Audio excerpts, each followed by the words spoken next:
Hello, everyone. Good afternoon. I'm Charlie Larson, filling in for Aaron Sims this week, here with our weekly catch-up with Admirals head coach Karl Taylor. Karl, you're in Iowa right now, coming off of two games last week against Rockford, a split. The team, I think you guys the Wolves had beaten Rockford, I believe, 8 games in a row prior to last night. They finally got your number. Brandon Peary had a hat trick. But just give us your overall assessment of the last 2 games and how our guys looked out there. Yeah, well, the game was we had a slow start, and Perry's a very good player. He's been a good shooter for a number of years now, and he knows how to score. He definitely did that last night against us. And we came on in the third and had a good push, but I think in the end, in the situation it was just too little too late for us, and we needed to have a better start. Rockford was very anxious and very excited to play us, and obviously we've had our way with them, and they were looking to rebound. So I think they might have been just a little bit more amped up for the game, and the results showed that in the end. Yeah, is that I got to believe that's just that doesn't matter what season it is. When you have a team's number, like at some point they're probably gonna be able to get you. As much as you hate to say it, you want to win every game, but you can't beat. We're all pros here, right? You can't beat every team every time, or that. Yeah, it is difficult to win back-to-back games against any team. But I think in this situation, with the way the season's gone and with the movement that all the teams are having, I think the rosters are very in flux, and it changes day by day. And you could play a team on a Friday, and then on a Saturday, it's a much different roster. So everyone's trying to get their players experience and playing time. And with the situation that most teams are dealing with, there's lots of bodies around. And in order to do that, there's a rotation. So the teams change each and every day. I know the situation with us, we have lots of players in Nashville, and Carolina's had a few call-ups, so our rosters changed drastically. And that's just the way it is. And so we need to get back at it against Iowa, and it'd be great to see Connor Ingram get in the net tomorrow night. Yeah, that's a number of players I wanted to talk to you about, and he was at the top of the list. He backed up last night in Rockford, and so you expect him to see some action in Iowa this weekend. Yeah, we think he's gonna play tomorrow, and we got to get him up and running here. He's anxious to get into a game. He's an elite goalie at the American League level, and he's a very good prospect for Nashville. We just got to get him up and running and get him back into some game action. It's been a long time for him.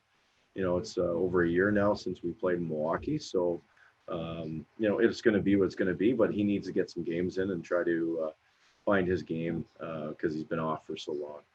Yeah, we talk about this guy every week, but deservedly so. Tanner Jeannot, again, goal and assist last night. He's just he's on the score sheet every single game, literally every single game except for the first game this year. But you've always said, like, it's not just about the score sheet for him. He's doing things the right way, and he's really a leader. He's the leader on your team. On the Wolves. No question. Tanner has played very consistently with us. He's done a great job. I think he's got goals in 8 straight games. Outside of his physical play and his playmaking and his net front play on the power play. He's just a guy that's come into his own, and he's come a long way. But he's also a guy that's the last guy off the ice. He's a guy that's really worked at his game. And, he's always asking us, why am I still here? What are the holes? What do I have to fix? How do I get more ice time? We ask our players to hold the coaches accountable. It's something we believe in. And that's something Tanner's very good at. So he's been able to demand coaching and ask for help, and also get us to assist him in what we're trying to do. And he's just a great player, and he's deserving of another opportunity. I hope he gets one shortly, because his play is certainly determining that he deserves one. Has he always been that way? This is his 3rd season, but you saw him as a rookie. He spent some time in the ECHL, was healthy scratch. So has he always been coming to you? I know you guys encourage that, but has he always? It's easy. It's one thing to say it, and it's another thing to actually, for a young player, to do that. I remember my first meeting, and when I came into this program, it was new, and I was a new person in Milwaukee, and so everybody does things differently. And I remember one of the opening meetings, it was, look, if you have questions, you need to come and talk to me and ask. We'll give you answers. We'll give you a plan. We will assist you, so you're not sitting there not knowing which direction to go or what you need to do to get what you want to get. So it was right after that first meeting, whenever that was. It was early in the first year, and he got right up in front of everyone and said, "Hey, can we go for a walk?" I'm like, "Yeah, let's go." So Wow. right away, he's a guy that really wants to know what's happening and why, and he wants the truth. And then he's going to digest it, and he's going to stare it down, and then he's going to move on and do what he needs to do to get what he wants out of his career. And I've said this from day one, he's an individual that will absolutely get the most out of whatever he has to get out of this career. In the hockey side of things for himself, he's gonna reach his potential, and who knows what that is, but it's obvious that it's still moving higher. Yeah. So let's move on a little bit here and talk about Nashville and the Predators and some of the guys that have been up there for a while. Nashville's doing, they're doing well, right? They're doing it with guys that were in Milwaukee last season, and they keep having injuries too. So you're not John Hines, but some of these guys are going to start coming back from injuries. So what would your message be to players who might find themselves outside of the lineup after being in it for a while? How do you keep them encouraged? Well, it's obviously I'm not inside the room to understand the personalities Right. outside of the players that we've had, but I think for myself, it's if players have come in and made your team better and have done things to earn ice times and roles, they need to keep those spots regardless of who comes back.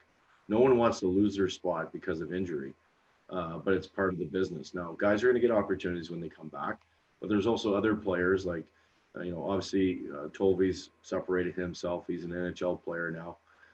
I think Alex Carrier's done a great job of doing that. Unfortunately, he's on the shelf now too, but and then the so-called identity line, which we used in Milwaukee quite a bit, but that's their identity line is Trenton and Olivier, and Sis is on the fourth line there. So like those guys have solidified themselves, in my opinion. I think the other pieces that come back are going to push other people out. And I think that's how I would handle it, not knowing all the circumstances that's going on with the roster. But I think some guys have earned a full-time spot and they deserve it.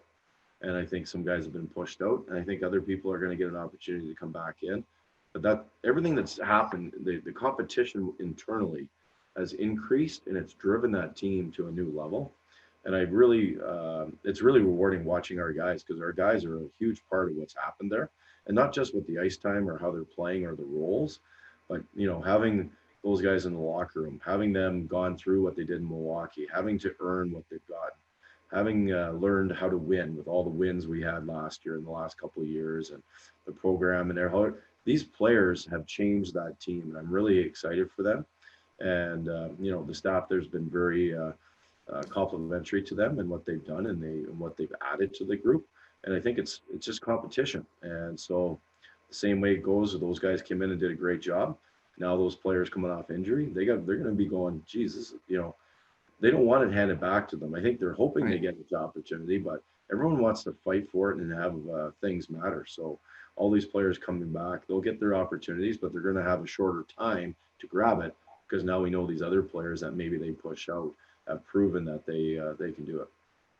So when you watch these games, the Predators games, and they're just filled with guys that have been here the last few years, do you find yourself watching it almost like a dad would watch? And you are a dad, a hockey dad. So you would watch, so you focus and you see,